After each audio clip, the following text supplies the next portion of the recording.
Hello friends, मैं परवीर आप सबका स्वागत करता हूं।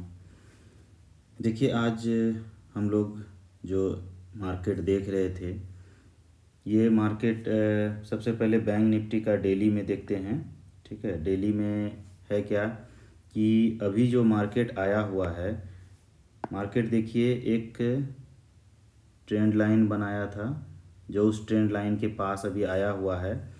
पर ट्रेंड लाइन के पास आने से ये दिक्कत नहीं है, क्योंकि इस बार जो है मार्केट बहुत स्ट्रॉन्ग और एक यहाँ से सपोर्ट लेते हुए जा रहा है। एक ये देखिए ट्रेंड लाइन है इसका, जो कि बजट डे का जो लो और हाई बनाया था वो अभी तक क्रॉस नहीं कर पाया है। मार्केट पहले क्रॉस करने का कोशिश किया, छोटा छोटा कैंडल था जिसके कारण वो उसके रेजिस्टेंस को ब्रेक नहीं कर पाया, तो मार्केट वहाँ से सीधा फॉल हो गया। फॉल होने के बाद एक सपोर्ट क्रिएट किया है, जो कि डब्लू पैटर्न भी बनाने का कोशिश कर रहा है और सपोर्ट ले करके वो जा रहा है। पर मार्केट यहाँ पे स्ट्रांग है, एकदम लंबा लंबा ग्रीन कैंडल बना रहा है, जिसके कारण कि मार्केट बहुत स्ट्रांग में जा रहा है। इस चीज़ का हम लोगों को ध्यान रखना पड़ेगा कि मार्केट जब भी स्ट्रांग ग्रीन कैंडल बना के ऊपर जाती है, तो देखिए कितना स्ट्रांग ग्रीन कैंडल है। इस तरह से स्ट्रांग ग्रीन कैंडल बना के जब भी मार्केट ऊपर जाती है, तो ये होता है कि मार्केट का जो बायर्स है वो सेलर्स को बीट कर रहा है। तो देखना ये है कि अब इस ब्रेक को तोड़ पाता है कि नहीं। अगर 42,200 के ऊपर मार्केट जाता है तो उसका नेक्स्ट रेजिस्टेंस हो जाएगा 43,000 का, और उसके बाद फिर 43,500 और फिर 44,000 का है। तो ये डेली कैंडल पे है। और आज का मार्केट देखते हैं कि इसमें 15 मिनट कैंडल पे किस तरह से रिएक्ट किया है। तो हम लोग 15 मिनट कैंडल पे चलते हैं। देखिए 15 मिनट कैंडल में एक फिबोनाची रिट्रेसमेंट के अनुसार से अगर देखिए, तो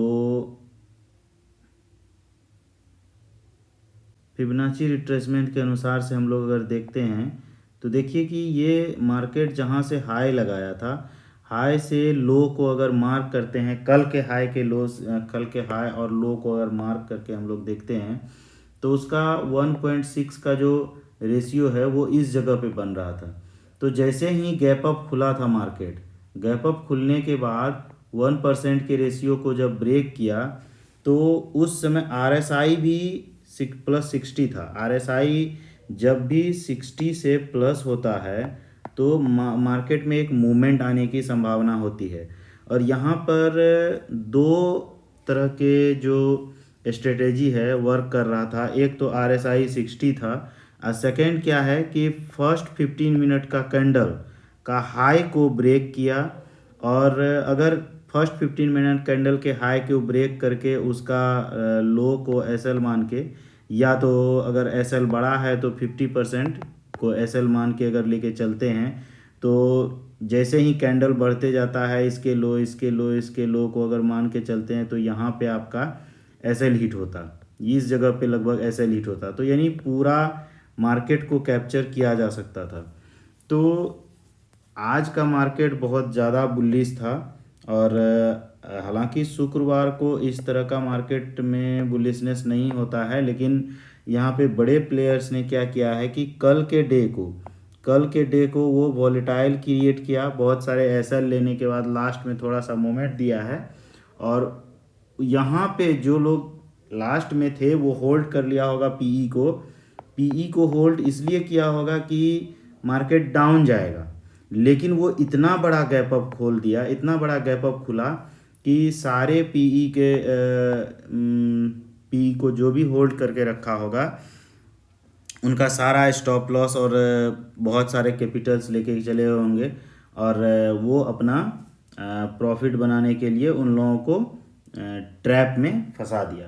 ट्रैप में फंसाने के बाद एक अच्छा खासा बुलिश मार्केट आया है, यहाँ से फिर सपोर्ट लेने की कोशिश कर रहा है। हो सकता है यहाँ से मार्केट फिर मंडे को कंटिन्यू करे।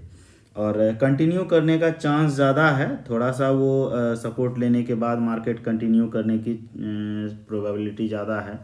तो अब हम लोग मंडे को जो होगा उसका एनालिसिस देखेंगे कि मंडे को हम लोग क्या कर सकते हैं।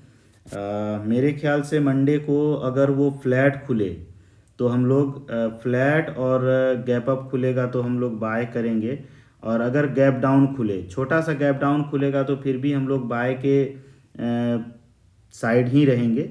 लेकिन अगर बड़ा गैप डाउन खुलता है तो फिर प्राइस एक्शन देखेंगे कि प्राइस एक्शन क्या करती है 5 मिनट के कैंडल पे।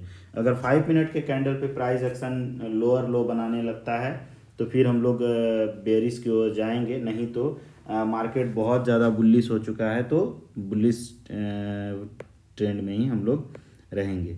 मार्केट का अभी ट्रेंड बुलिश हो चुका है।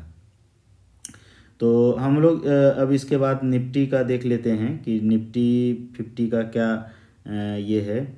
निफ्टी 50 का डेली कैंडल में देखिए, यहाँ भी एक ट्रेंड लाइन क्रिएट किया था जो कि बैंक निफ्टी के अकॉर्डिंग इनका उतना ज़्यादा बुलिश फेवर में नहीं है, बुलिश साइड में नहीं है, पर है आज का कैंडल अच्छा खासा बुलिश बनाया है। पर कई दिनों से ये कई दिनों से ये लोअर लो बनाते आया है। इतना बड़ा फॉल होने के बाद एक दिन ग्रीन कैंडल बना के फिर फॉल हुआ, फिर तो ये कहीं ना कहीं डब्लू पैटर्न क्रिएट किया है लोअर साइड में डब्लू पैटर्न क्रिएट करके ये आगे बढ़ने की कोशिश कर रहा है। तो यहाँ से अब इसका ये रेजिस्टेंस को ब्रेक कर चुका है। नेक्स्ट इसका है 17,788 पे, उसके बाद है फिर 18,000 एक साइकोलॉजिकल रेजिस्टेंस है, तो 18,000 इसका साइकोलॉजिकल रेजिस्टेंस होगा, और इसका जो सपोर्ट होगा वो होगा 17,287 के आसपास। तो ये इसका सपोर्ट है डेली कैंडल पे। इसका 15 मिनट पे देखते हैं। 15 मिनट कैंडल में देखिए यहाँ पे एक इसका सपोर्ट बन रहा था, जिस सपोर्ट को वो ब्रेक करते हुए कल के मार्केट में इसी सपोर्ट को रिस्पेक्ट करते किया था। पर यहाँ से एकदम लगभग 150 पॉइंट का गैप अप खुला, और गैप अप खुलने के बाद मार्केट एकदम कंटिन्यू रॉकेट की तरह ऊपर भागा है। फिर जाके वो एक पुल बैक लेकर के फिर मार्केट ऊपर आया है। तो मार्केट अभी बुलिश है, और इसके ऊपर हम लोग बाय करेंगे। अगर फ्लैट खुलेगा फिर भी बाय करेंगे, गैप अप खुलेगा फिर भी बाय करेंगे। अगर गैप डाउन खुलता है, छोटा सा गैप डाउन खुलता है, अगर इसके लेवल तक खुलता है तो हम लोग बाय करेंगे। इसके नीचे अगर खुलता है तो फिर हम लोग 5 मिनट के प्राइस एक्शन को देखेंगे कि प्राइस एक्शन क्या होता है, और उसके बाद हम लोग डिसाइड करेंगे। इसमें भी RSI जैसे ही मार्केट खुला RSI 60 से ऊपर था, और जब भी RSI 60 से ऊपर होता है, RSI 60 प्लस होने के बाद मार्केट में एक अच्छा खासा मूव आता है, और जो कि ऑप्शन बायर के लिए बहुत बेस्ट मूव होता है। तो इसी के साथ आज का एनालिसिस हम लोग समाप्त करते हैं। और अगर मेरा वीडियो अच्छा लग रहा है तो प्लीज़ लाइक कीजिए, सब्सक्राइब कीजिएगा। आप अपनी सजेशन या राय हमें दे सकते हैं कमेंट के माध्यम से, तो प्लीज़ कमेंट कीजिएगा। थैंक यू, धन्यवाद।